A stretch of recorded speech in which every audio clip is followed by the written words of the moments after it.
they're coming to school here, that they too can be leaders, they can be change makers, that they can change the world. And so what a wonderful way to host, to have them here on this day.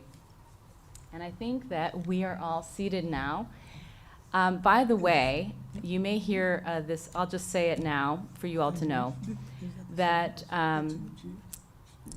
the Freedom Riders came together in the early 60s, and they've met each other in different time periods. And I heard the story that Oprah Winfrey decided as she was finishing up her show that she wanted to try to bring as many Freedom Riders to her studio in Chicago as she could to have a kind of reunion, which was the biggest reunion of Freedom Riders in the history of the movement other than when they were together.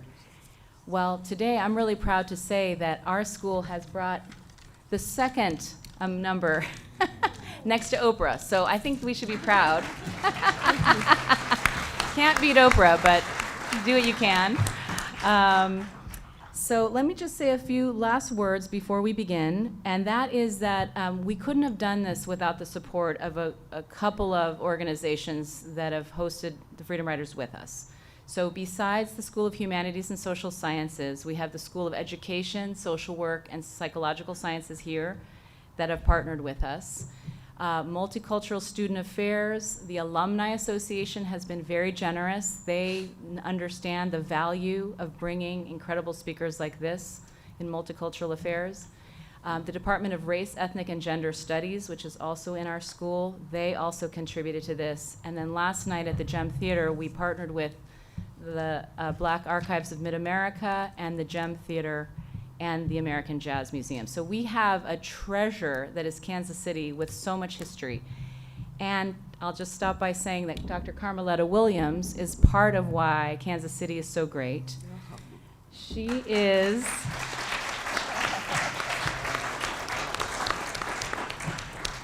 she's a rock and roux? Rock and roux. She's a rock and roux. Gotta say, KU and UMKC. And she's the executive director and CEO of the Black Archives of Mid-America, and she will serve as our moderator tonight.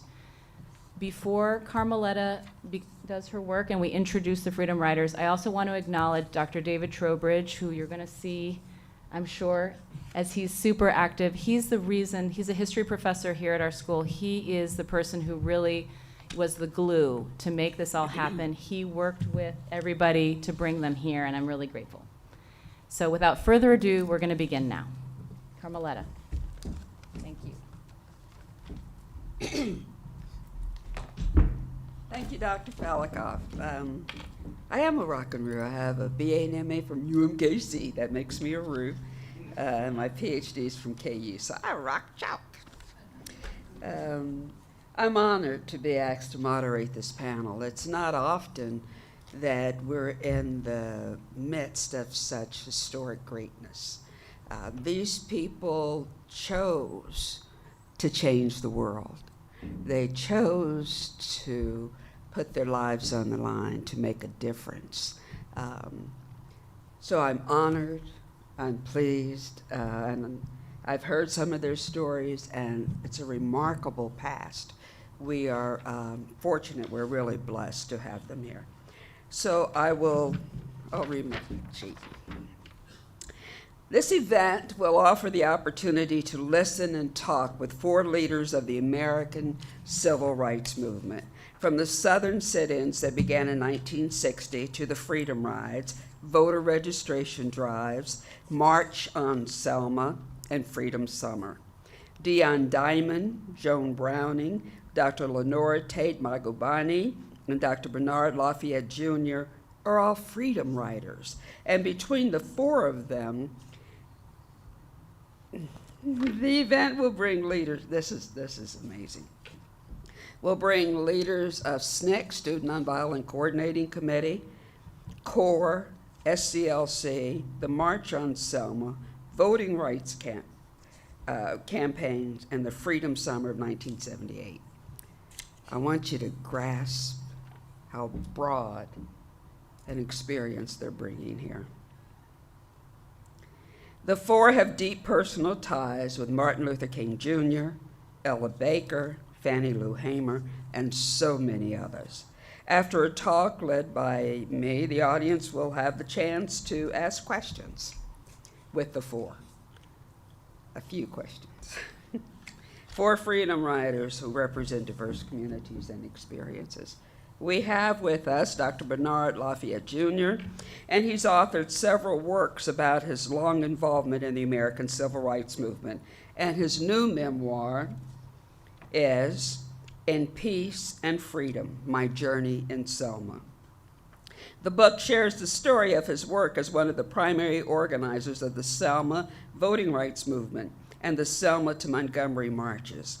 This is only one chapter of his deep involvement in civil rights movement, from the Nashville sit-ins to the Freedom Rides, and Martin Luther King's decision to appoint him as the director of the Southern Christian Leadership Conference in 1967.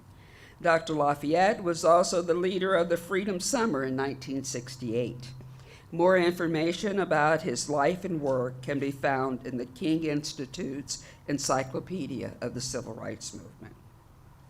Joan Browning participated in the sit-in movement, picketed segregated stores and facilities, and was the, quote, last freedom rider, end quote, the final person selected to join the last freedom ride of 1961. She is one of 9 Southern women who joined the Freedom Rides, and her chapter, Shiloh Witness, in Deep in Our Hearts, 9 White Women in the Freedom Movement, tells her journey and some of the unique experiences and challenges women faced in the 1960s. More information about Joan's involvement in the movement can be found in the Civil Rights Digital Library. Dion Diamond began conducting sit-ins as a teenager in his hometown of Petersburg, Virginia. His activism continued at Howard University. He participated in a freedom ride from Montgomery, Alabama to Jackson, Mississippi. Upon the arrival of their bus in Jackson, Diamond and his fellow freedom riders were arrested for breach of peace. He was incarcerated in Mississippi for much of the summer of 1961. More information about Mr. Diamond's involvement in the movement can be found on StoryCorps. Dr. A. Lenora Magubane became involved in the civil rights movement while attending Spelman College in Atlanta, where she became a member of the Student Nonviolent Coordinating Committee. Her first sit-in occurred in March 1960 when she participated in an attempt to integrate the Atlanta Municipal Auditorium. 2 weeks later, Dr. Taitt-Magubane was arrested at a lunch counter sit-in with 77 other students and Dr. Martin Luther King.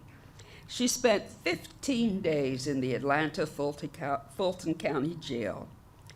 In December 1961, traveling by train from Atlanta, she was one of the 11 Albany, Georgia Freedom Riders who tested interstate travel. She was arrested and spent 2 weeks in the Albany city and county jails. More information about her life is available, and her papers are at Emory University. So welcome. Thank you for being here.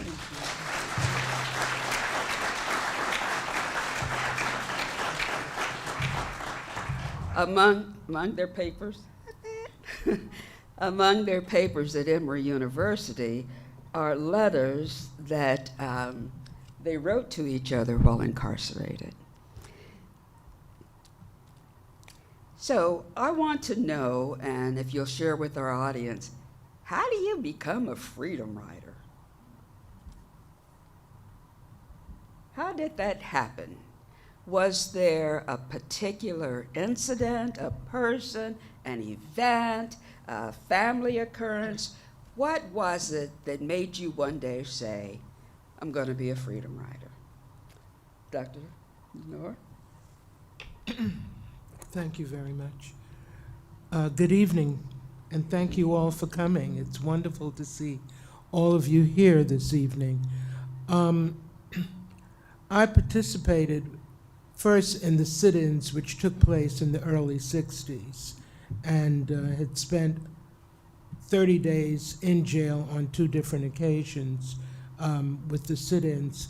But the freedom rides that took place in Albany, Georgia, which in fact was the last freedom ride that took place in the South, really came about because one evening while sitting in the office working in the office, in the SNCC office, James Foreman, who was our leader, was executive secretary of the Student Nonviolent Coordinating Committee at that time, said, you know, the law has been passed, the ICC ruling is in place, but there are some of the southern states that believe that they're immune, and they're carrying on as though the law was not there. They haven't taken down the signs, and they're still practicing segregation when you go onto the train or the bus. He said, we need to do a test case, we need to go, and he chose Albany because we had an office in Albany. So we went, and we went by train. And that's how we got started in terms of the Albany Freedom Ride. There were other freedom rides that started way back really in the 50s with the, was it Reconciliation? What was the name of it? Do you remember? That Peck was on and yeah, no, there was a ride that took place really in the 50s, and it was an integrated group, and they went south, and then later on there was the other freedom ride, which Bernard will talk about, that took place where John Lewis and others and other people were on going south and deciding to have an integrated group go south. But the Albany Freedom Ride was mainly to test the law which had already been passed. It had already been passed, but was not being enacted. And that's one of the things that I would like to state, that because a law has been passed, it doesn't mean that it's going to be implemented, and you have to really make sure that it is being implemented and always keep your eyes on the prize. Thank you. As they speak, I want you to pay attention to a couple of things. They talk about the modern civil rights movement, and as Dr. Lenora just said, there was one before that. There were many human rights and civil rights movements. They were part of the modern civil rights movement. And I want you to listen as they call the roll of all of the people that were involved, some of the people that were involved in this movement. There weren't just the dozen that you hear about. There were many, many more. Dr. Bernard, your journey into freedom riding. Well, I too would like to thank you for being here. And this is a very exciting time for me because I have been doing a lot of Zooming and to actually see people. You know what happened to me one time during the Zooming period? I was on a Zoom call, and I thought it was 8 different religious groups from different states, church groups. I found out the next day there were 17 countries. Wow, yeah. I would have spoken some Spanish and stuff like that if I had known. So this Zoom thing was really, I've been doing more Zooming than assuming that we have to go. So we decided to kind of stay quiet and to do this Zooming thing. And occasionally I go because I have to. I on the faculty of many different colleges, universities, you know, adjunct faculty type. So I have to go. And so anyway, my wife is here with me, Kate LaFayette, and I just wanted to introduce her.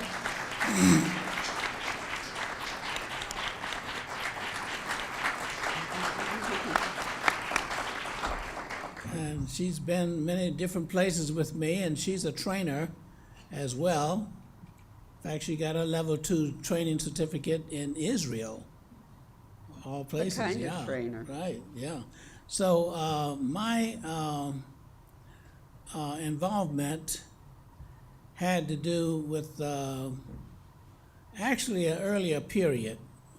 And I'm going to try to zoom through this so we can move on, because all of us are anxious to hear your questions, by the way.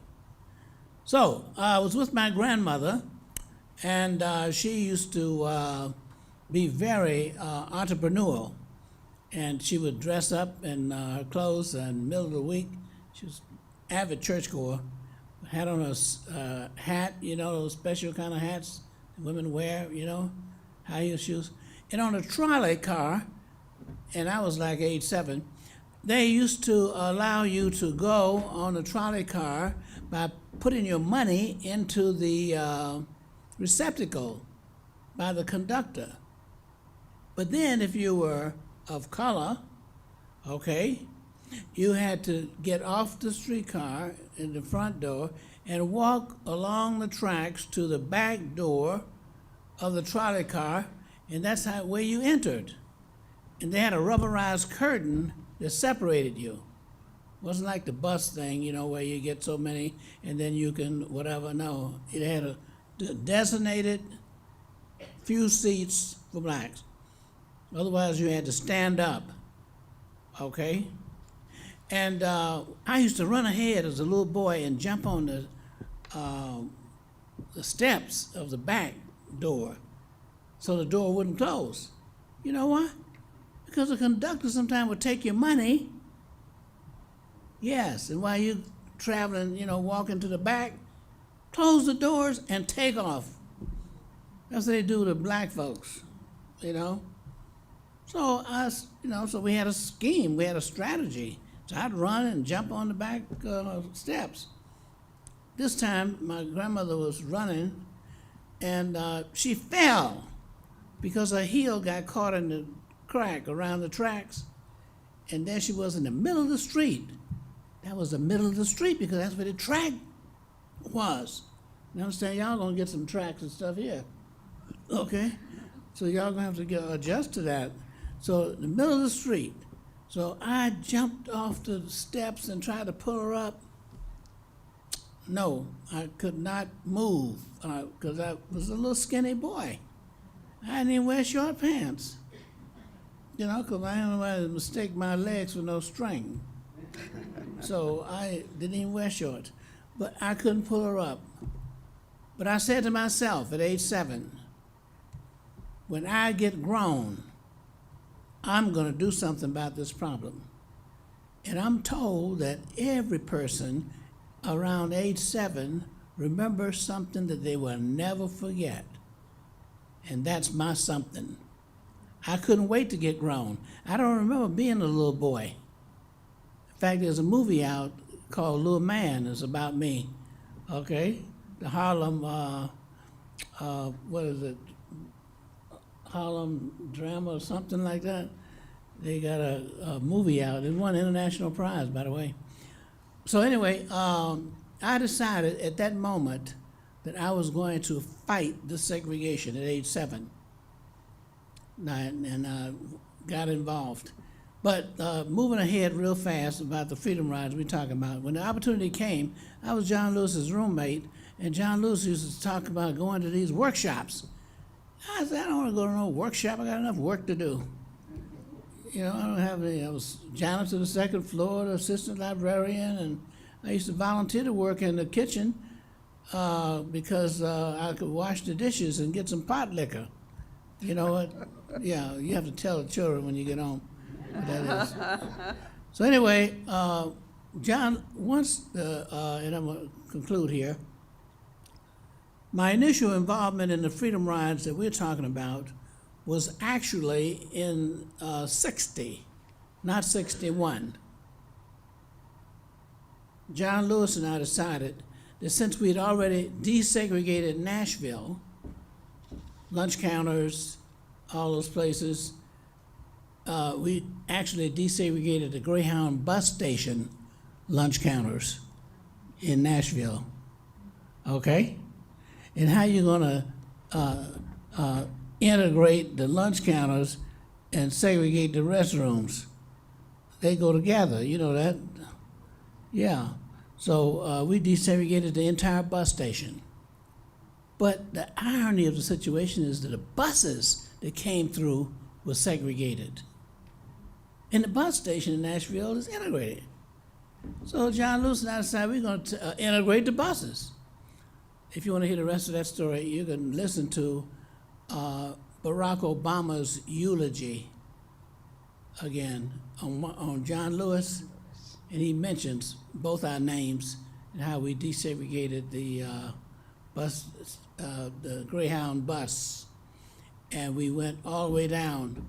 I was going to Florida, and he was going to Troy, Alabama, and when he got to Troy, it was at night, and his bus station was actually a gas station, we called it, and the lights were out, it was closed.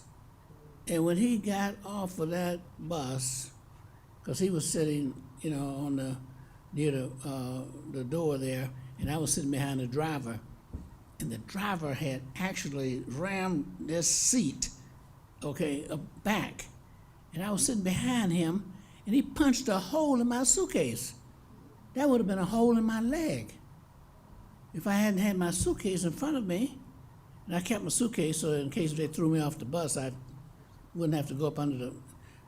And then I said to John Lewis goodbye when he got off there at night, because I didn't know what plan or strategy somebody had planned for him. But then no sooner than the bus pulled off, I thought about me by myself going all the way down through Alabama. We got, of course, made it okay to Tallahassee and changed buses and went on into Tampa, Florida. It was home for me. But that was my first experience with riding and desegregating the buses. So when the bus came, the Freedom Rides, that was just great for us because we'd already taken our Freedom Ride. All right.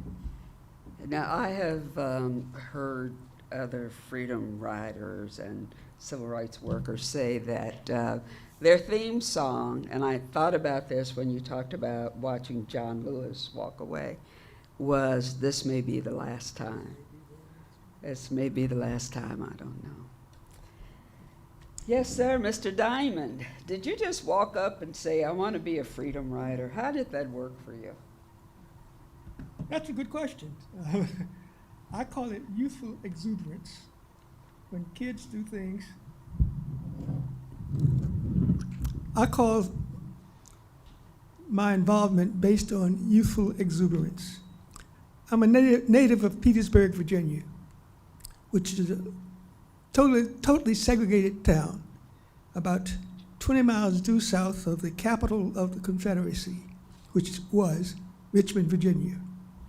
Now, Petersburg and most segregated towns are very expensive. It was a totally segregated high school, which meant you had to have one for whites and one for blacks. The same thing is true about the elementary schools. The same thing is true regarding, well, not true, because there was not one for each of the races in 5 and dime store lunch counters. This is before Freedom Rides and the sit-ins. Yours truly conducted his own personal sit-in before they became popular. I would go into either the 5 and dime store with the name of Kresge or Woolworths, and I would sit at the lunch counter. The people behind the counter said, "We don't serve coloreds." And I kept sitting there. They would go for the manager. The manager would come and tell us to move. I refused to move. He got the police. By the time the police got there, I knew what was about to happen. Well, luckily, this was a good time for me to realize that I could move pretty quickly. I would go out the back door when they came in the front door. The public library was segregated. By that I merely mean you could not go into the stacks if you were of color. You had to order the books and wait for them to bring it to you. The jails all over the South were segregated, and you had to have one for each race, one for each gender. Also in the 5 and dime stores, they would have a water cooler that had over it white. The one for people of color, that was colored.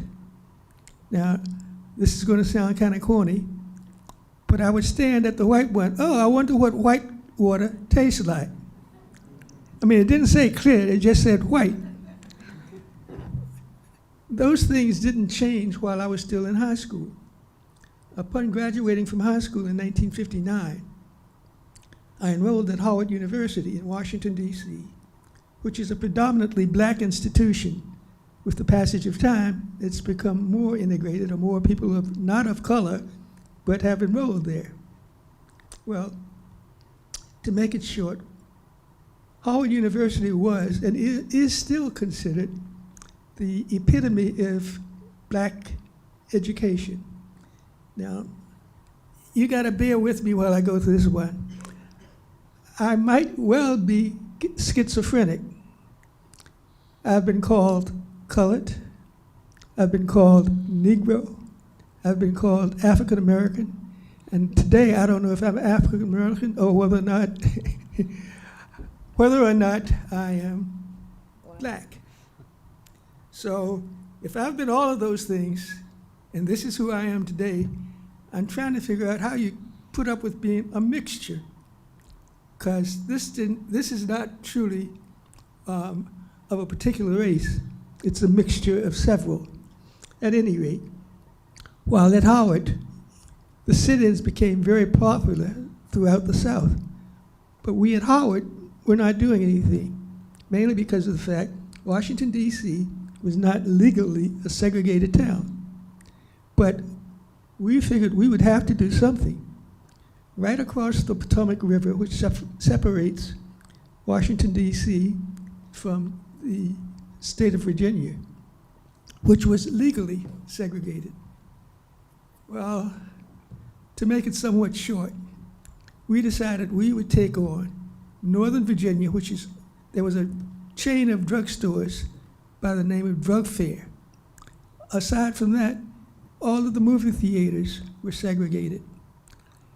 We decided we would take on the Drug Fair because it was a chain. Well, over the course of the summer of 1960, we decided that's what we were going to do. We went to the drug fair and started a sit-in, joined by some white students from other schools nearby. Within a very short period of time, not only had we desegregated the chain of drugstores, not only just a drug fair, but People's and other chain drugstores. In addition to that, all of the restaurants in Northern Virginia desegregated at the same time. We did that in a matter of 3 weeks. We felt so proud that we had accomplished so much in so little time that we went back to the campus and said, you know, now that we've done that, what else can we do around here? Well, on the other side of the Potomac, there was the state of Maryland, which also had legal segregation. What can we do in Maryland? Well, there was an amusement park called Glen Echo. This is going to sound somewhat strange, but they did not let people of color in the park. We had support of a community that was immediately next to the amusement park that was mostly a Jewish population. They related to us very easily because their homes were under control via a covenant. The covenant did not allow them to sell to people of color. They joined us on the picket line. That community had several people who were high in the labor movement. Now, please appreciate this. One guy who in the labor movement secured the use of a big black limousine. We got usage of that black limousine. I put on an African outfit. I don't know if they would be called a dashiki or if it was just an African robe. I put on a turban. I got in the back seat with a white chauffeur in a chauffeur's uniform and a white female interpreter.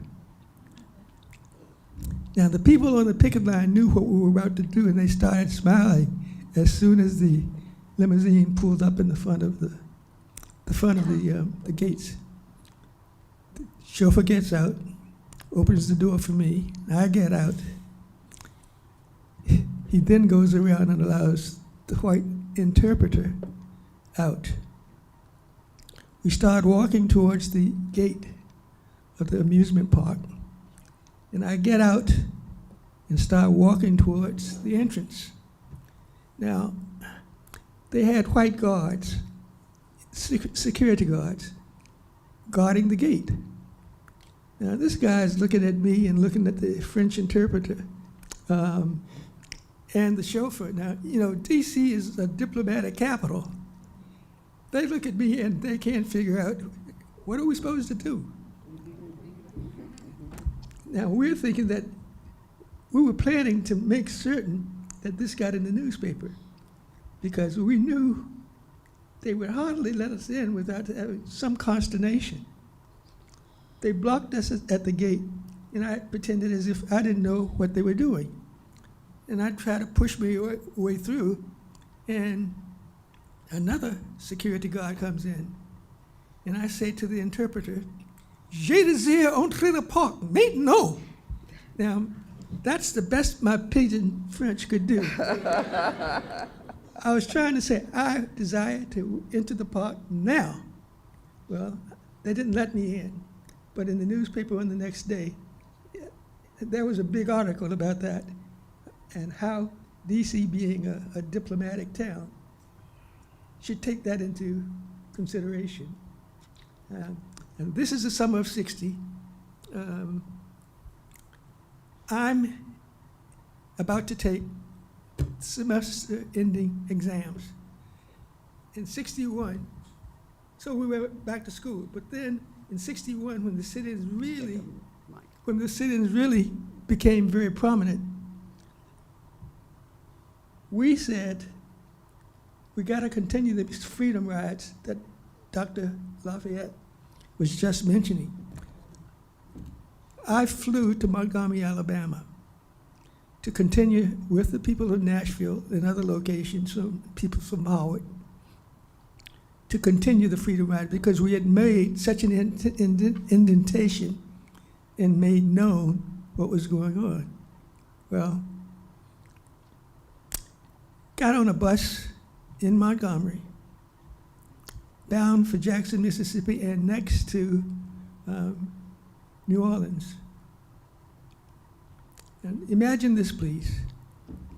There had already been sit-ins and riots, people trying to start the freedom ride, the burning of a bus in Anniston, and people were ready to call it off. When we got to Montgomery, and I'd like to say that thanks to local people along the way, we got the support and the uses of local homes and local people to continue.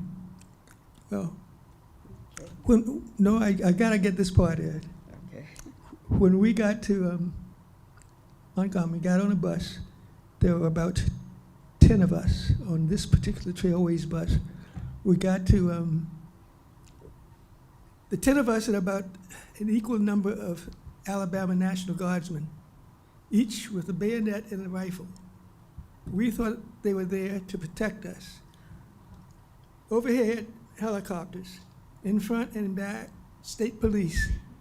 Now, when I said a little while ago about youthful exuberance and how naive we were, we thought the cops and the National Guardsmen were there to protect us.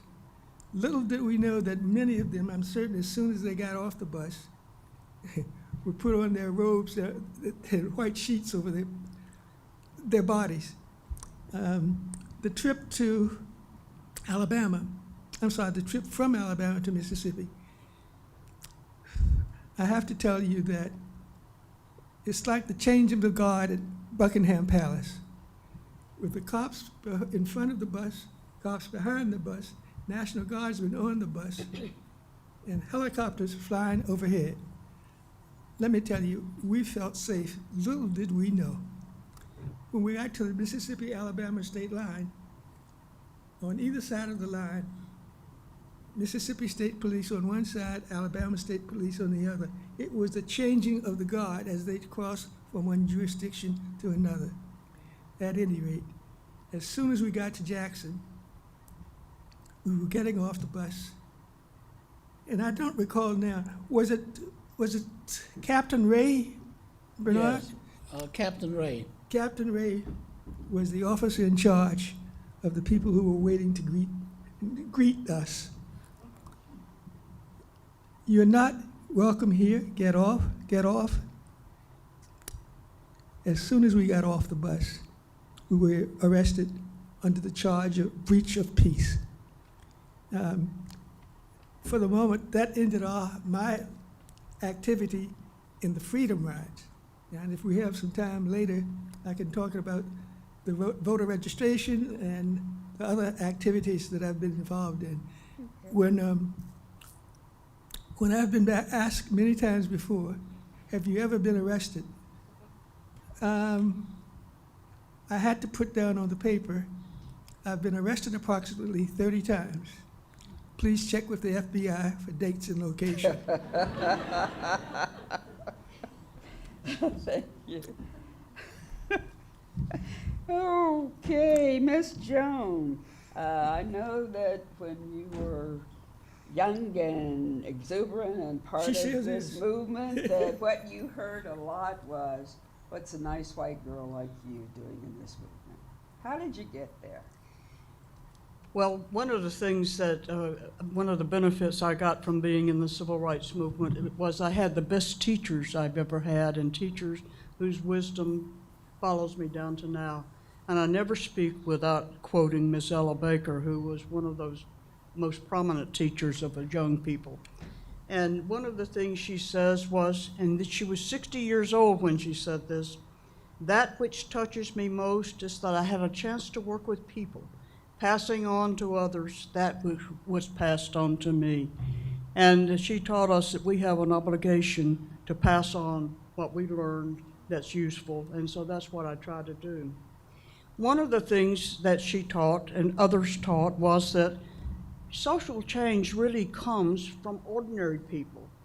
You don't have to be rich or famous or go halfway around the world to make the world better.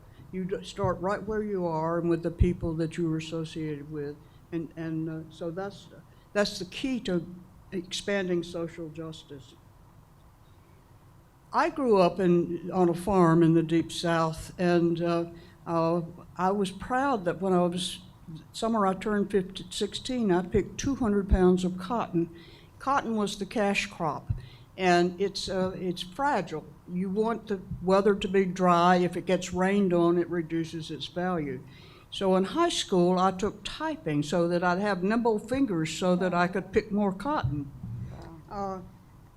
I had a little opportunity to go to college because we didn't have the money. But Sputnik went into space in 1957, and suddenly people were alarmed that those nasty Russians had beat us in space. So they had a contest to find the smartest kids and give them some money. It was called the Star Student Competition. It was based on the SAT scores. There were 2 high schools in my county, and I was in the high school on the other side of the tracks, but I was named the star student in my county. And there was a big write-up in the county paper, and what a genius I was, and what great things they expected of me. And so for a few weeks, I was prouder than I had any right to be, because later there was an article saying, we will have a competition for the Negro students later. So I'll never know if I was the smartest kid in the county, because they didn't let everybody compete. That's not right. Yeah, microphone.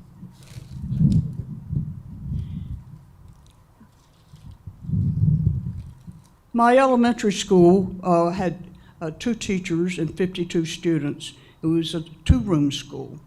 And to keep me entertained, they would keep going to the library, which was a big wooden chest in the hall, and giving me books. And I would burn through those books. And finally, they gave me a book, 8.5 by 11, this thick, about 5 pounds, called The History of the County I Lived in. There are 2 stories in that they didn't intend me to take the way they wrote them. One was when the state of Georgia called a convention to decide whether to stay in the United States of America or join the Confederate States. My county had 2 delegates, and they both voted to stay in the Union. So the light bulb went off. You can live in this county and not be a Confederate, or you could at that time. But the story that made the most impact on me, it showed me something is just not right, was a story of a woman was relaying what her grandmother had told her. And her grandmother said that when she was 5 years old in Africa, she and friends went out to look for guinea eggs. And while they were looking for the eggs, they came to the river, and there was a sailboat in the river. And some white men came off the boat and came up to them and gave them what they call red flaming cloth, and said, if you want more of this cloth, we've got some on the ship. Come on the ship and we'll give you more. And the grandmother story went on. So we went on the ship, and we were locked in a dark place, and we didn't see daylight again until we brought to this country and made slaves to the white people. Well, that was the slave ship Wanderer, according to this history book. And some of those people on that ship were put on a smaller boat and floated up the river to my county. So this 5-year-old came to my county to be enslaved to the white folks. Well, even at 11 years old, I know that's just not right. It's just not right that they have a competition for the smartest kid in the county and only let some of them compete for that. So I think segregated transportation was just not right. You know, I had become friends with some students of color at the schools at Atlanta University, and the fact that we couldn't sit together on a bus or a train or a lunch counter was just not right. And the opportunity came. That typing that I had done as a skill for picking cotton came in handy. Julian Bond would write stories about where people were having demonstrations or sit-ins or being arrested, and he would write them on this yellow paper in hand. I would type them onto stencils and make copies and put them in envelopes with addresses. He would send them to newspapers and the television stations, and he was so good that they knew if it came from Julian, they could trust it. It had been tested, it was correct. But we didn't have any money. We only had one room up over a beauty shop, and the window was so dusty we couldn't see out it, and we couldn't afford the Windex to clean the window enough to see the sunshine. So they would send me across the hall, across Auburn Avenue, to the much nicer offices of the Southern Christian Leadership Conference, which was Dr. King's organization, to beg for stamps. And I would go up to his executive secretary, and she was always willing to open her drawer and say, honey, how many stamps do you need today? And I'd say, 53, and she'd give me 53 stamps, sometimes 55. Sometimes Dr. King would come out because he had business with his executive secretary, and he would see me, and he didn't know my name, but he'd say, oh, young lady, how are you today? How are things with you? So he was not much older than we were. He was only 13 years older than I was, and I was one of the youngest people in the movement. But he was very friendly, and he liked us young people. Like Miss Baker, he had hope for the future in part because of young people, and I have hope for the future in part because of young people. So let me stop there. And it came down to the Freedom Ride. The Freedom Rides were tried to be half white and half black, and ours definitely was. In fact, if you look at the 436 Freedom Riders, slightly more were white than black. 52% were white. When they were planning the last Freedom Ride on a train to Albany, they had 4 African Americans, and they had 3 white people, and they had room for 1 more. I was hanging out with a white student at Georgia Institute of Technology who wanted to be that 4th Freedom Rider. But he was an Air Force brat. He was in college on an Air Force scholarship, and he knew that if he were arrested, he would lose his scholarship and be sent immediately to a place we only knew then as Southeast Asia that became Vietnam. So he didn't dare be that person. I was standing there. I had been trained in nonviolent civil disobedience. I participated in sit-ins and pickets and things, so I was sort of ready, and I was available, and I got chosen to be the last Freedom Rider on the last Freedom Ride. Wonderful, wonderful. I'm going to ask you about that training in a minute. But first, one of you wasn't 21, and you had to get parental permission. You want to tell us? We only had to be 18 in Georgia. 18, okay. Yeah, because, Georgia was the first state that allowed 18-year-olds to vote long before any other place did. So 18 was the legal age in Georgia, and I had just turned 19 that summer, so I had enough ages on me to be a Freedom Rider. Okay.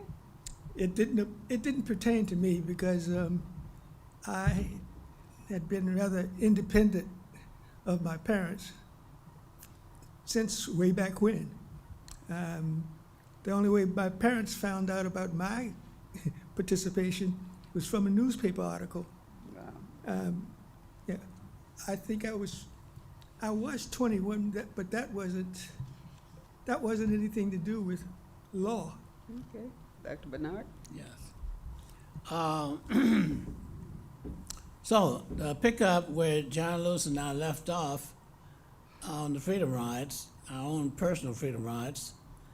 Then CORE, after the Anniston, Alabama bus burning and all that sort of thing, and they stopped the Freedom Ride. Jim Peck was a businessman, a white businessman from New York, and they tried to break his brains out and that sort of thing, and he was all blooded up.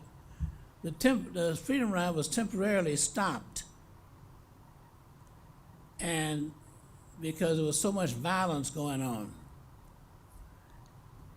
And those of us in Nashville, as I say, we had desegregated the bus station, we had desegregated the movie theaters, actually, downtown movie theaters. Yeah, white man.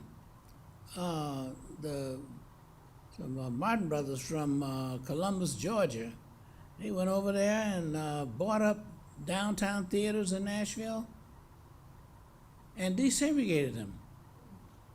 Okay, the Martin brothers. So we had all downtown desegregated before John Lewis and I went on that Freedom Ride I told you about. So what happened when CORE stopped the Freedom Rides because there was so much violence going on, we decided in Nashville that violence cannot stop a nonviolent movement. So we asked CORE if those of us in Nashville, and those of us in Nashville consisted of student leaders from all the different colleges there. We call it the Student Central Committee. And there was Diane Nash on there, and then Jim Bevel, and John Lewis, and Marion Barry, who was first black mayor of Washington, D.C. And we were all there. And we said, do you mind if we continue the Freedom Rides? since they had stopped the Freedom Rides. And CORE said, yeah, you could go ahead, because see, John Lewis was on the original ride. Now, he happened not to be involved in that violence that we're talking about because the initial violence, because he was on took a leave to go and do an interview so he could get an application to go to one of the foreign countries, all right, like Peace Corps and stuff like that. That's part of our education, by the way. You know, we don't look at that as not being in school, because you're in a learning environment. And that's why he was not on there. So he had all the information, the booklets and where we would stop and everything else. And let me say this before I go any further. The Freedom Rides were not just about desegregating buses. The Freedom Rides were also about stimulating this kind of activity and action in local communities. That's why the schedule for the Freedom Rides, okay, when you arrived, you didn't necessarily catch another bus and continue. Like, for example, when we left, Birmingham and went to Montgomery, we wanted to meet with the people in Montgomery. So when we arrived on the bus, we actually, didn't go into the bus station. And I'll pick up on that, but I'll go back first and say that when we decided to go and pick up that original Freedom Ride that John Lewis went on, both of us had decided to go, and we made application. And John Lewis was going to be 21 in February of that year, but I wouldn't be 21 until July of the same year. So CORE had it where you could go if you were under 21, but you had to get parental permission. So I needed to get parental permission. So what I did was I wrote to my parents, my father down in Florida, and I, sent the papers to be signed for him to send them back. And I was the first one in my family to go to college, so I assume he might think it was something related to, financial aid or something like that, So I didn't hear anything from him, and our time was running out for me to be able to make the application in time. So I told him, I called on the phone, and I said, Daddy, I said, did you get that letter I sent to you? Because I sent a special delivery, And he said, yes, I did get a letter, yeah. I said, oh, I'm glad you got it. I thought it got lost in the mail.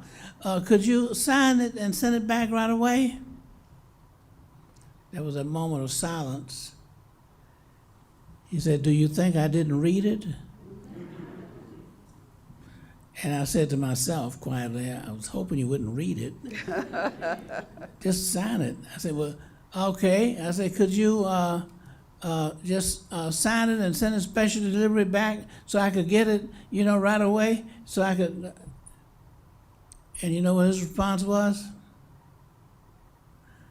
Do you think I'm going to sign your death warrant? That's the way he interpreted, okay, getting on the Freedom Rides. Your death warrant. And so I couldn't go on the ride out of Nashville. And so when the CORE had stopped the rides because of the violence, those of us as students in Nashville picked up on it.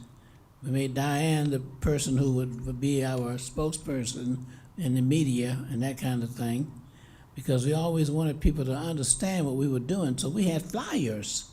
We didn't just assume things.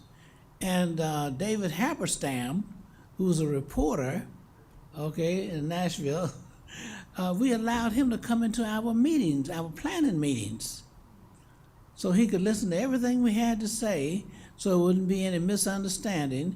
So when he wrote his articles in the newspaper, they were designed to win people over. And that's what the whole thing was about. Making it, you know, in a way that people would want to be part of this change. Because we know if there are enough people of goodwill, we can make the change come. And so we got the reporters doing it. And Haberstam's, you know, reporters write articles, but they also edit it. And sometimes your editor, you know, a paper might not like certain things, and so they might get, you know, edited out. So David Haberstam was able to write the same thing in 3 different ways. So if you start editing and taking things out, you didn't lose anything. Okay? All right? So that's the story there. And I think I should say that when we got, I want to get over some ideas now. In nonviolence, it's not just protesting, okay? But it's understanding people who behave differently and try to help understand why they behave that way. So it's standing under people. That's understanding. So you don't allow folks' behavior to cause you to react. One example on the Freedom Ride. So here we are, we made it down to Birmingham, and they arrested John Lewis and his first group. I was in charge of the second group, because we divided into 2 groups out of Nashville. In case if one group didn't make it, the other one did. So rather than going on the bus, because they had taken them out, arrested them, and put them on a bus and brought them back to the state line in Anniston, Alabama, and put the Freedom Riders out at midnight on the state line, out there in the dark. Boy, so we sent Leo Lillard down in a car to pick them up and bring them back. But we launched the second group without knowing what happened to the first group, that they were being brought back in the police car. So we went by train, I did, and then I sent other 5 by car. And so we rendezvoused back. So here we are sitting up all night in the bus station, waiting room, trying to get a bus to Montgomery. Kind of the same thing that, you know, Dion was doing. So that was our pattern. So what happened is that I, you know, was in charge of the second group. So as we went and got on the bus, tried to get on the bus, and the bus drivers wouldn't ride us if we were Freedom Riders. When he saw black and white folks together trying to get on the bus, he was suspicious. So he says to me, how many of y'all from the Cole? Cole? Well, nobody there was from Cole. He said, how many of y'all from the NWACP? National White People, no. Nobody was from NWACP.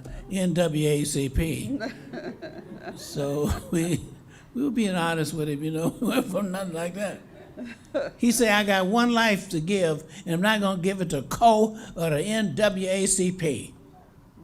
And so we agreed with him that we weren't going to give our life to nothing like that either, you know. So he wouldn't ride with us. I was there all night. Now here's the point I want to make. In nonviolence, you always stay in control of yourself.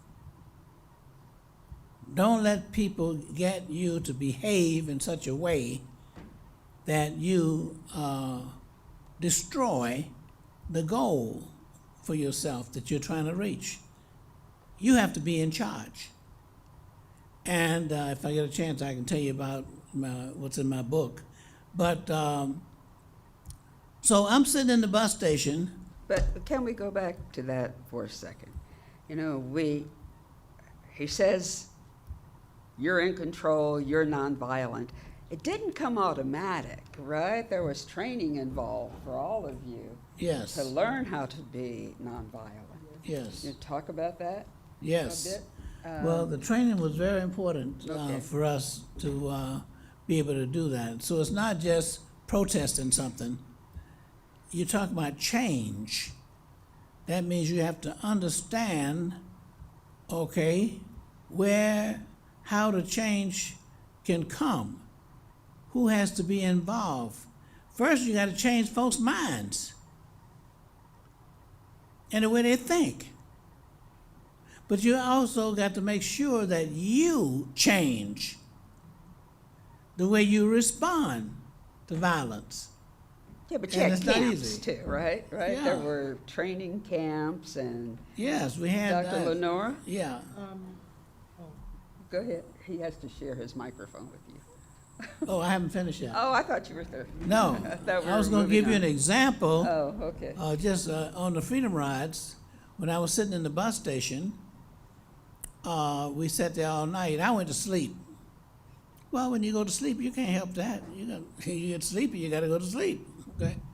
So sitting there all night in the bus station. Every time a bus comes going to Montgomery, we got up and then we had to wait. So I'm there asleep in the bus station, up all night. All of a sudden, splash!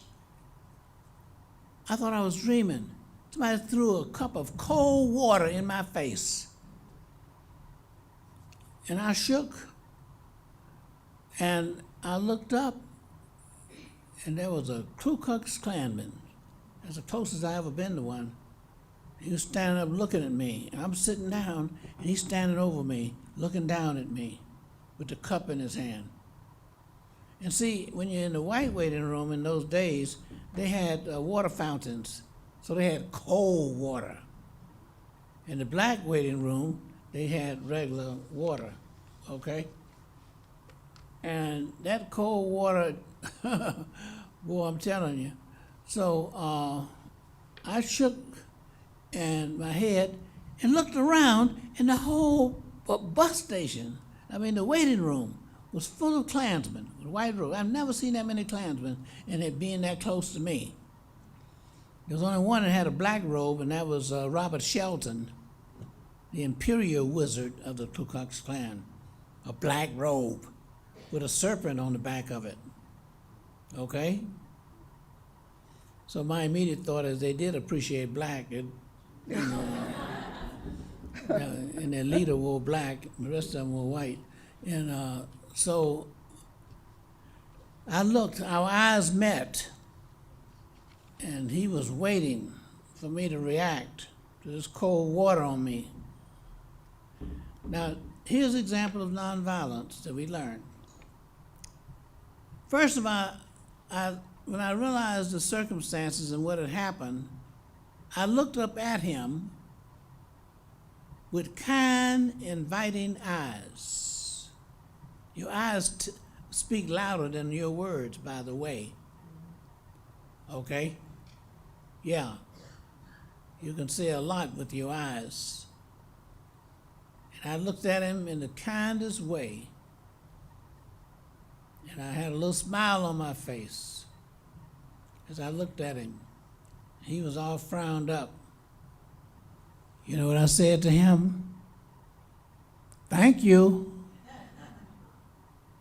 And he was stunned. I said, thank you. I wasn't pretending because, hey, I didn't need to be asleep in a bus station full of Klansmen. So I really appreciate him waking me up because I need to be able to see what's going on. You know what I'm talking about? And so the point is, he didn't throw any more cold water on me. He didn't want to help me out in any way, so that was a mistake. So even his evil act, I transformed it into, okay, a helpful action rather than accusing him of making a mistake. his intentions were, but his actions result. So it's what your result is going to be in the course of your action that makes a difference. I didn't get any more cold water thrown on me. He walked away.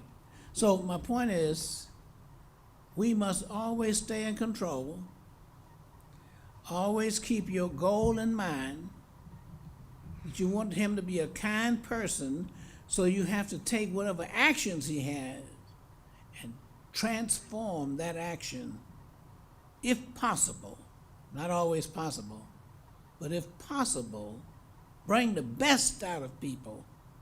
And the only way you can do that is bring the best out yourself. All right. All right.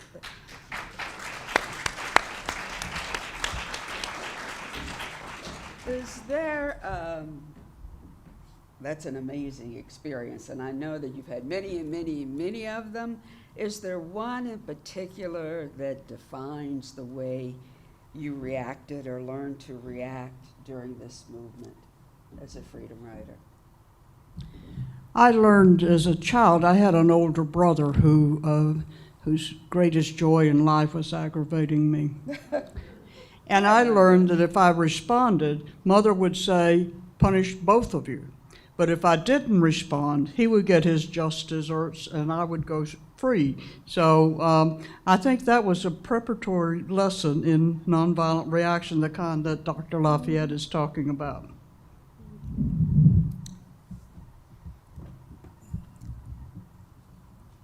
Bernard and I and others within the movement differ on whether or not nonviolence, am I on or off? You're on. Whether nonviolence is a philosophy or a tactic. I've never had any training whatsoever that Bernard talks about in terms of nonviolence. I merely used the thought that, hey, the group out there, they've got the guns, they've got the politicos. I wouldn't stand a chance trying to rebel. I always said that if I'm on a picket line or if I'm sitting in a lunch counter, if I'm doing something that can be considered movement-oriented, I am nonviolent. But if I'm walking down the street and somebody attacks me, spits on me, I'm probably going to try to lose my shoe in their butt. That's not encouraging for people who believe in nonviolence as a philosophy. But I did learn not to try to fight it. When you're outnumbered and you're outgunned, that's about the best I can put it. All right. All right.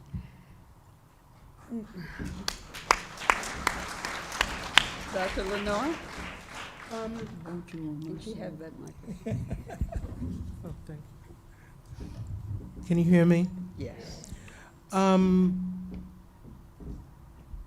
One of the things in nonviolence that's very important is never to lose sight of why you're there, what your goal is. If you do that, you find that's when you go off the rails. And when we had, before I did have nonviolent training, and before any group that I led went out, we had nonviolent training, so that people would know how to react, when to react, and also to help change them, because people just don't grow up nonviolent. It's something that you have to learn in order to change. You know, it has to be from within. So people learned, if someone spat on you, remember while you're there, you know, when you get ready to, when you think, well, I'm going to strike them back, remember, what is my goal? What is my purpose? I'll give you an example.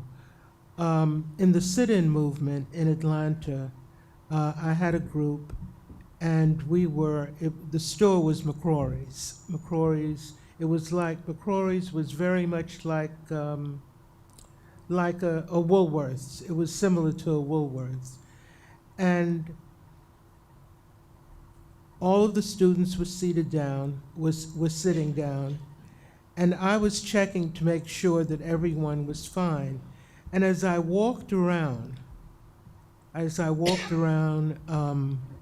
to check, there was this elderly white gentleman who was there, and he had on these grosgrain shoes. I will always remember those shoes for life. And what he did as I walked around, he kicked me in my ankle, and I sort of jarred, and I kept on going, and I went to the other side, and he caught me in the other ankle. And I was still going, and one of the members of the group came over to me and said, "Lenora, if he comes back again, I'm going to hit him." He was going to take him out. And I had to say to him, with tears in my eyes, I said to him, "You will immediately get off the line and you will go to the headquarters." Because I knew that if he had that moment of satisfaction of hitting that man, there were other people in the store who were around watching, just waiting for something to happen, waiting for us to react. We could have had a riot on our hands. Someone could have gotten hurt, and someone could possibly gotten killed. So it was remembering the goal of why we're there. What was the purpose of us being there? It wasn't to get spit on. We didn't want to get, someone spitting. But the purpose was to bring about justice, to bring about equality, to bring about respect. As a result of my ankles, I did nothing about it because I didn't want the movement to stop. I mean, very often you got injured and you didn't go back, you didn't do anything because you didn't want to give any reason to authorities in the school or any place else to say, well, that's enough, you students just need to stop this, or come around with any type of, what should I say, any backlash. So I didn't. I'm paying for that today, but the goal was met. There was an amusing story with the Klan. One day we used the post office as sort of our headquarters, because there was a little petition there and we could lodge there, and anytime we sent anyone back, you said, wait there at the post office and someone will come and get you. And we had a shortwave radio that went back to our office on campus. And the Klan decided that they were going to picket us. So they came and they were marching around the post office. They couldn't do anything because we knew that the post office was federal property. Therefore, they could not do anything. And they were walking around, marching with their white caps on and their sheets or whatever they had. And they were just marching. After a while, they did in fact leave. But we thought it quite amusing to see them, just walking around, sort of like trying to intimidate us, which they could not do, because we were fully protected, knowing that we were on federal property. But the point that I want to make is that you have to always be conscious of, why are you there? Why are you participating? What is it that you hope to accomplish? And that's something that we always tried to make people be aware of before they went out, so that they didn't lose sight of that goal. My trainer for the sit-in that first sit-in we had in Atlanta was C.T. Vivian, who was a stalwart in the movement. and had been through so much during his lifetime. He's no longer with us, but he came and taught us the tenets of nonviolence. Sometimes it was Dr. King who would be on campus and would give a lecture, and we would attend, or he would attend our committee meetings. He would attend our committee meetings and talk to us, and before we went on something, we would call him in, and he would give us pointers and help us to understand what nonviolence was all about. And it isn't about just reacting, it's about a changing of the mind, a changing of the heart, and understanding the purpose of what it is you're trying to do. Great. I have two questions. One is, this is such hard work, such stressful work. What were the markers that you saw that let you know that you were on the right path, that things were being accomplished, that there were changes being made? I hope people understand that the Freedom Rides were obeying federal law. We were obeying two Supreme Court decisions, one that was handed down when I was only 4 years old. It said separating people by race on transportation was unconstitutional. There were lawsuits that were brought to the Interstate Commerce Commission that repeated that, and then another case out of Selma in 1960. So we were obeying the law. And it was not the Albany Freedom Ride was not our first effort to test whether these things were going to be obeyed. The Attorney General, Robert Kennedy, got the Interstate Commerce Commission to issue a ruling that as of November 1st, 1961, those signs have got to come down. And they did in many places, and people were really rude and ugly, but they took the signs down. At midnight on November the 1st, Jim Foreman of the Student Nonviolent Coordinating Committee, Bob Zelder, Bernard Lee of Dr. King's organization, and several of us went to the two bus stations in Atlanta to test whether the signs had come down. And they had not. My direct orders and Bob Zellner's was to be the observer, to see what happened and avoid arrest and hightail it back to the SNCC office and write up a report. So when Jim organized the Albany Freedom Ride, it was not his first effort to test whether Albany was going to obey. In fact, there was an African American state college in Albany and a very active NAACP youth council, and they had been arrested 6 times trying to desegregate Albany. So it was a last-ditch effort to try to get them to obey the law that we were obeying. So I think that's important. The historians call the Freedom Rides a pivotal moment in American history, and they called it that because people had been trying to desegregate transportation at least since 1884. Many people had tried it many times in many places. So we were not the first. We were, in a sense, the last. And they call us a pivotal moment in American history because they say that these young people seeming to court martyrdom, recklessly throwing their bodies against the very walls of segregation and willing to take whatever consequences. And the other thing that makes us a pivotal moment in American history was that we inspired other people who had other issues. Second wave feminism, the environmental movement, and the one that gives me courage when I'm depressed is I see the cutouts on the sidewalk and realize the disability rights movement was the most successful of the movements that came out of this. Mr. Dion? I really don't know how to answer that. Over the next 2 year period of time,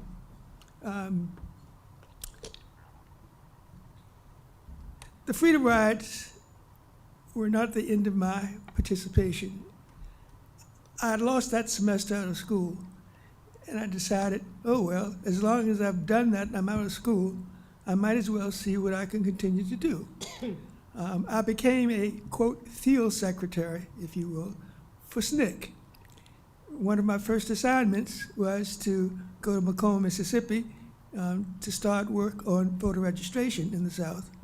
And I think more than anything else, I was dispatched to Holly Springs, Mississippi, which is 49 miles due south of Memphis. While I was there in the second year out of school, I was sent to Columbus, Ohio, to the University of Ohio, where an annual conference of the National Student Association was being held. I was sent there to attempt to find volunteers to come south for Freedom Summer. Well, when I went over from Holly Springs, which is really a short distance away from Columbus, Ohio, how shall I put this? I was asking people in the audience for volunteers. While walking across the floor, I saw this newspaper article in someone else's hand that really said no more than persons of color who have a college degree are getting decent jobs. And when I saw that, and you have to understand, I started undergrad school in '59. I'm talking about 1962, I suppose, when I started this journey as a field secretary. I said out loud, you know, I think it's time for me to get back in school. These guys who did nothing but stay in school, and they're reaping the benefits of some of the activity that I participated in. I said that out loud, and there was this guy standing next to me, and he said, "Are you serious?" And I said, "Yes." He said, "Would you be interested in coming to the University of Wisconsin?" And I said, "Hell yeah." Well, he said, "Don't move." He walked off across the floor, came back with what I thought was an elderly gentleman. And what you have to understand, at that particular age, anybody over 30 was considered elderly. He came and said, "Would you be interested in coming to the University of Wisconsin?" And I went again. This time I didn't use hell, I just said, "Yeah." He said, "What kind of grades do you have?" And I said, A minus, B plus. He said, "Can you get a transcript?" I said, "Sure." Well, this is like this is like August 29th, 27th. On September the 9th, I enrolled as an undergrad student at the University of Wisconsin. Now, many people hear me talk about unintended consequences of participating in civil rights activities. I matriculated there, and when I finished my studies at Wisconsin, I took a job in Washington, D.C. That was one of the first times that I had to fill out that form about I've been arrested 30 times. After I took this job, after work at it for 2 years, someone asked me, being aware of my civil rights activities, would I be interested in going to Harvard? If I said, "Hell yeah," before, this time I said, "Hell yeah." At any rate, that's where I did my undergraduate, my graduate work. So I think what I'm trying to say is sometimes you really don't know the consequences of your work. So if you're doing the right thing, more than likely, you'll get paid back manyfold. All right, thank you.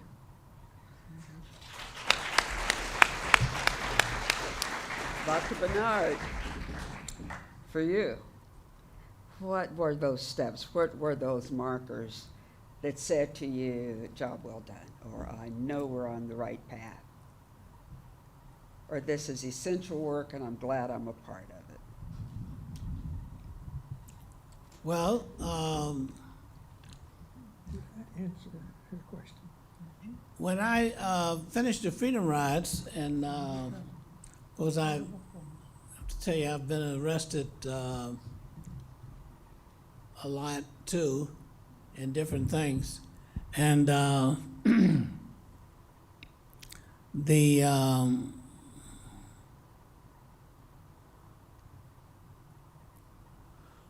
my mother always wanted me to go to college, finish college, and that's what she should always, emphasize. So I wanted to satisfy her too, because she was very interested, and I was the first one, oldest child, be an example for the rest of them. And so I, whenever there was opportunity to go to college, I would zip in, even if I zipped out, okay?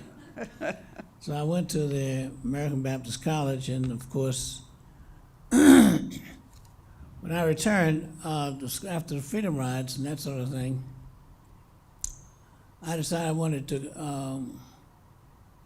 go ahead and finish my undergraduate work, and and move ahead. I went to Fisk University and got some, credits and that sort of thing, et cetera. And I then transferred my credits from Fisk back to the American Baptist College. And I was able to finish the American Baptist College, and I went to a special program. I think it was called Clio program or something like that. Those who are lawyers might know. It was in Iowa, and it prepared you for law school. So I got accepted at Boston University Law School because I wanted to study law and be able to be prepared to deal with legal issues, not so much as a lawyer, but as one who was arrested many times. It'd be good for the client to know some law. Yeah.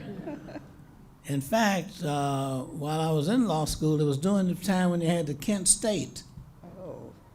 Okay, and I happened to be the editor of the newspaper there in law school. Okay, I think it was called The Comment. Yes, that'd be the name of a law school newspaper, Comment. So they were turning out all the schools, closed them down because they were protesting, what was going on at that time. And I wanted to finish law school, but I was more concerned about the other seniors. Because if you close down the law school in the middle of the semester, those who are supposed to graduate won't have enough credits to, or time. So it was mainly for them. So this committee had gotten together among our law school students and was ready to close the school down. So I said, I better join this committee because I know about strategy and stuff like that. So I told them, I said, okay, let's do what you want to do in terms of closing the school down, but let's do this. Let's make sure that the entire school, including the faculty members, agree with it. Because the other schools in Boston University was closing down. That was clear. They weren't going to school, okay? Because of the Kent State thing and all the other stuff that was going on. So I joined that committee and I said, well, here's the way we want to do it. We want to hear the best arguments for closing the school down, and we want to hear the best arguments for keeping it open. Because good lawyers are supposed to be able to argue either side.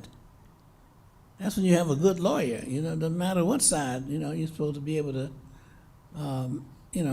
uphold the law and argue to win. So I said, now the way we want to do this is we want a student, you, for an example, who is in here is a professor so-and-so favorite student? Which one of y'all students in here is professor? So, okay, what I need you to do is to go to your professor and get your professor to give you the best arguments for closing the school down. Okay, who's another favorite student of professor? All right, I want you to go to your favorite professor and get the best argument for keeping the school open. Because you'll be able to, okay? And then we're going to have a forum and bring everybody together and hear the best arguments, and then we're going to decide what we're going to do with our school. So that's what they did. And I chaired the meeting. And they had the argument on this side and the argument on that side. And they were all good arguments because they gotten the, support from the faculty members. And so what happened is that when I stood up, I said, I'm in favor of closing the school down. And everybody cheered up. I said, now we want the professors to stay in their class, in their office, so that we can continue doing our studies and doing our papers. That's how law students learn, they have to do papers and stuff. So now the question is, whether the school was open or closed? Because the teachers and professors are there, and so therefore the professors continue to get paid because the school was not closed. Because when they closed the school, okay, it's a question of whether how you're going to pay professors to teach when they're not teaching, okay? So it was an interesting kind of scenario there. And so they all agreed, and the professors stayed open. And I said, what we want to do as students is research on the kind of issues and problems. We went all the way to Jackson, Mississippi, where another student had gotten killed, not just at Kent State. So the point I'm making here is that when you get into a situation, look at all sides and then try to bring out the best. And you're always looking in the movement for coalitions, bringing people together in groups. That's what Martin Luther King was all about. That's why the MIA, yeah, okay. Now, one thing I want to tell you what you hadn't thought about. Guess what? While we were talking about desegregating the buses, and we're trying to get to Montgomery, Alabama, guess how the local people came to the bus station? On an integrated bus, because they already had the Montgomery bus boycott. Integrated local bus coming to get on a segregated interstate bus. You get my point? So that was part of what the Freedom Ride was all about, stimulating local communities. Shreveport was already desegregated, local buses. Mobile, the local buses were desegregated. Okay? And we're trying to get these interstate buses desegregated. But you have to use the resources that you have in each community to help bring about that change. So that's another strategy that Freedom Rides is all over. Now, after Freedom Rides, we served our term in jail. I stayed in, so Bevel was from Itta Bena, so we didn't have to go anywhere because he was already in Mississippi.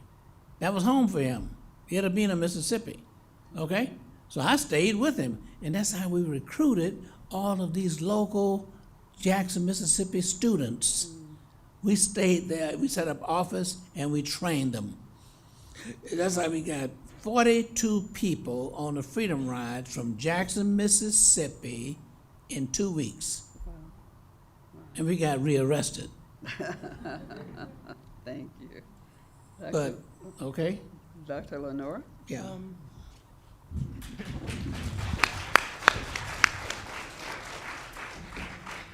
It's interesting how things happen.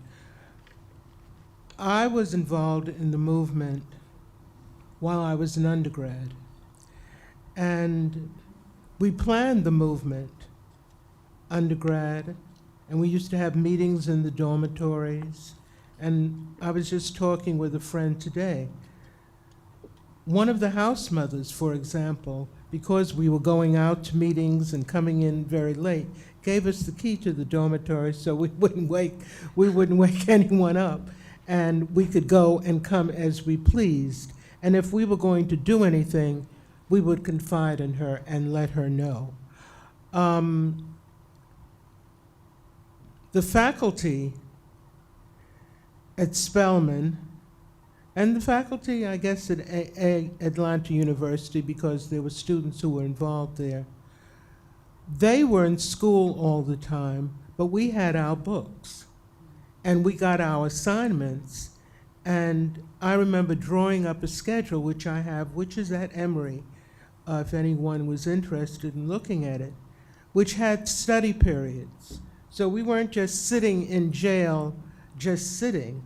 We had a period of time where we had to study, and we had our books, so that when we got out, we could in fact continue classes.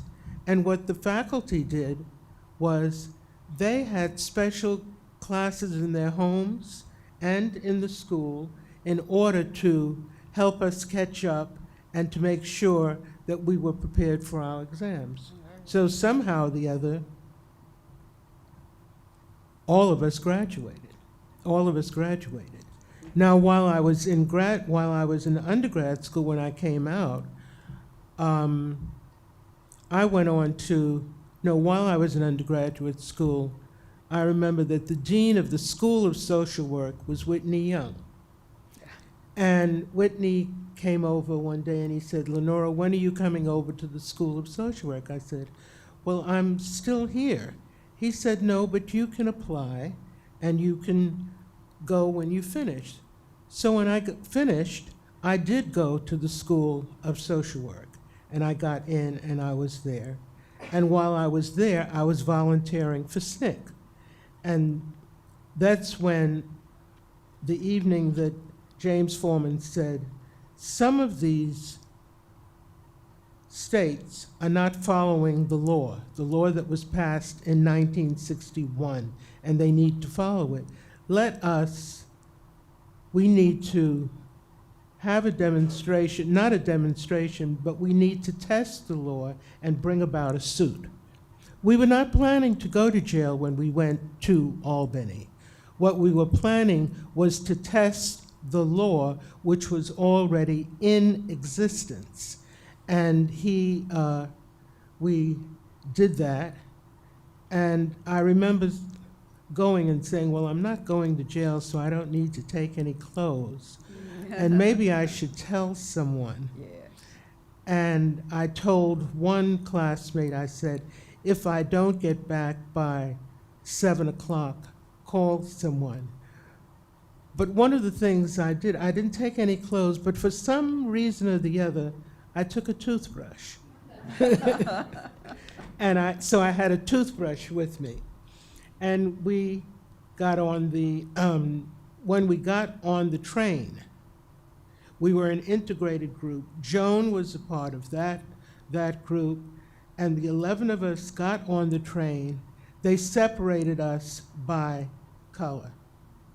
And so that was the first step in terms of filing a suit, because the trains were supposed to have been integrated. We went on train.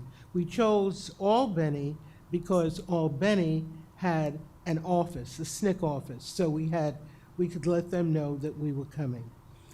We got on the train and we were separated, and Bob Zellner kept coming from the white car into our car and exasperated the conductor to the point that when he was getting ready to get off, he said, "I really want to see my family tonight, and when it stops, if you could just stay in your car and let me get off at the next stop, and then you can come in, and it's okay." So Bob said, "Yes, sir." And at the stop, it was about 2 stops before we got to Albany, and he got off, and Bob came and rode with us the rest of the way.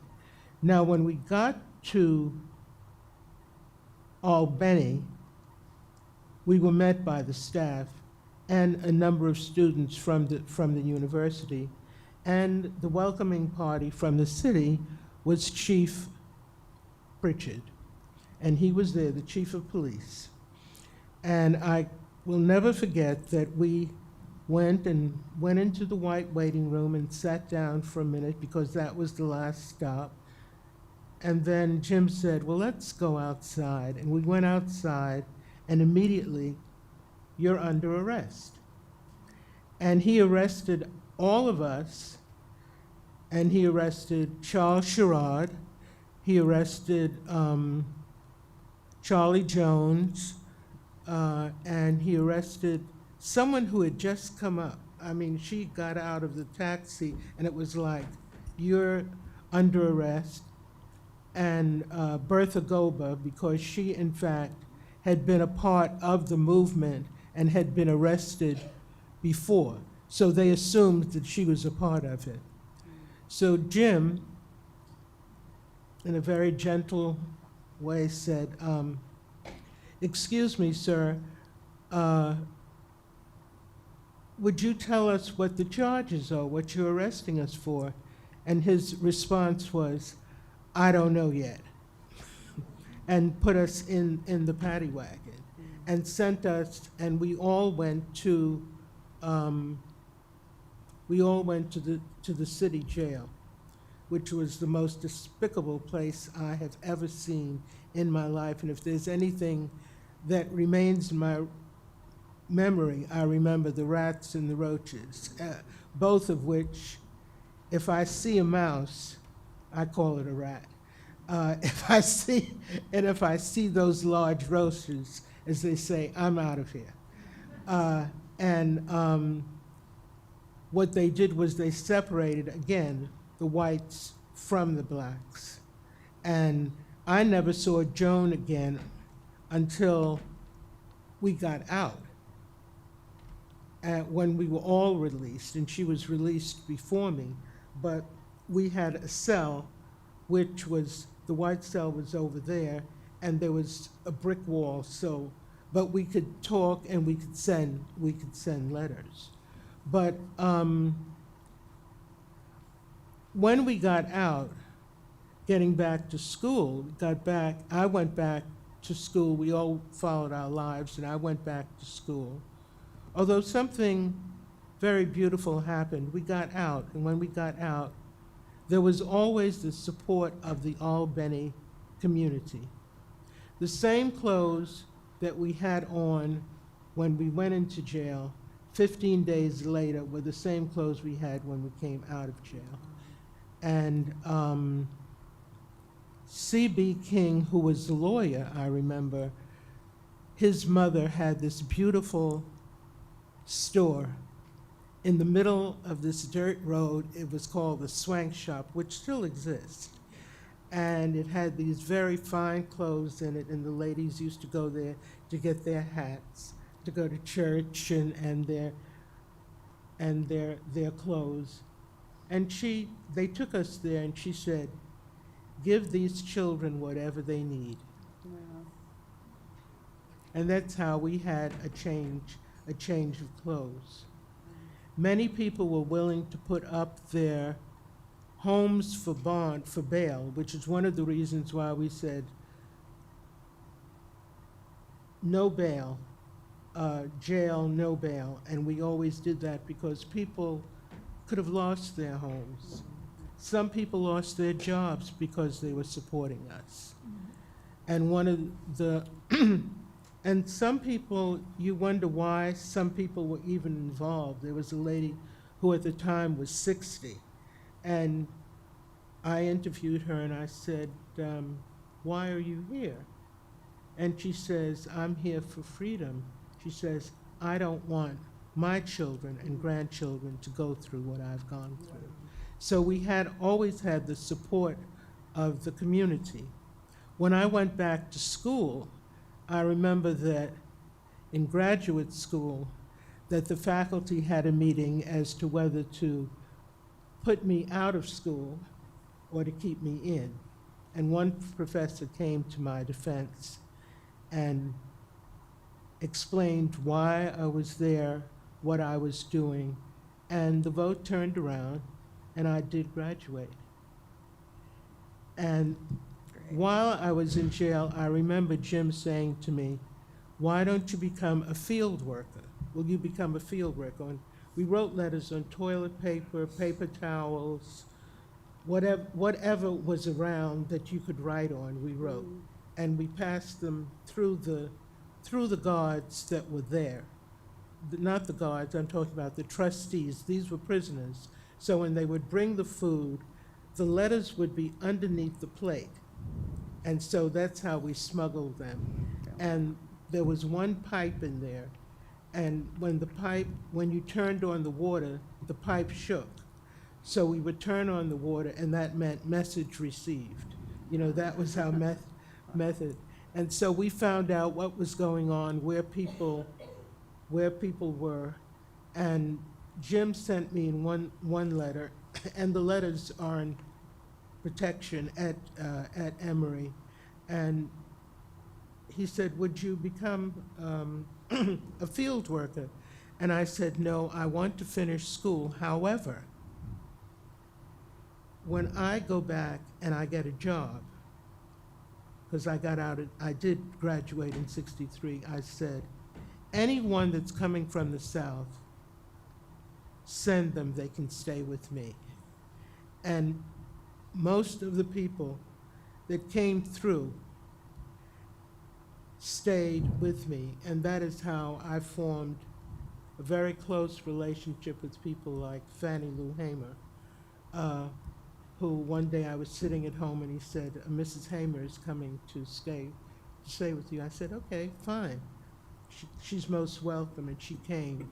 And that's how I learned about her story and how she was beaten to a pulp, and how the prisoners, she had the prisoners sit on her, they had the prisoners sit on her leg under gunpoint, and another one beat her with blackjack with the gunpoint while the jailer fondled her. And another person, Anel Ponder, you knew Anel? Yes. And when she said that she was in that group, and Mrs. Hamer said she looked up and saw her coming by. This was before they came in to beat her, and her face was bloodied. You know, they had beaten her so.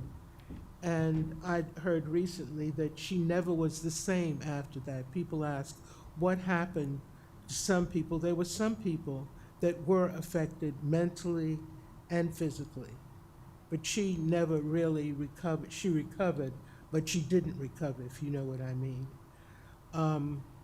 These are just some of the experiences, but that didn't stop people from not working. Mrs. Hamer always said, you know, she was happy to be able to upset the apple cart. And so she was always there. And up until her death, when she could no longer do anything, did she, in fact, stop her work. I'm very proud that her first two grandchildren, her two children, because she couldn't have children, because they had, I want to say castrated, but they had given her a hysterectomy, and she did, in fact, testify the federal government. And the reason was they said, well, you don't need it anymore, so we took it out. She went in for something else, and so she raised 4 children on her own, and one of the children she raised, who was married, who became married, had 2 children, and the first one was named for me, the second one, they both were my godchildren, and they're all gone now. And that's a whole generation of royalty of, we call it royalty of freedom fighters that is gone, because Jackie was the last, and she just died 3 weeks ago. So I still feel that. But that was, those were some of the things that keep you thinking when you're down and you sort of like are ready to lose hope, you begin to think of the sacrifices that people made up until their life and how it affected their life. And you have to go on and you have to fight.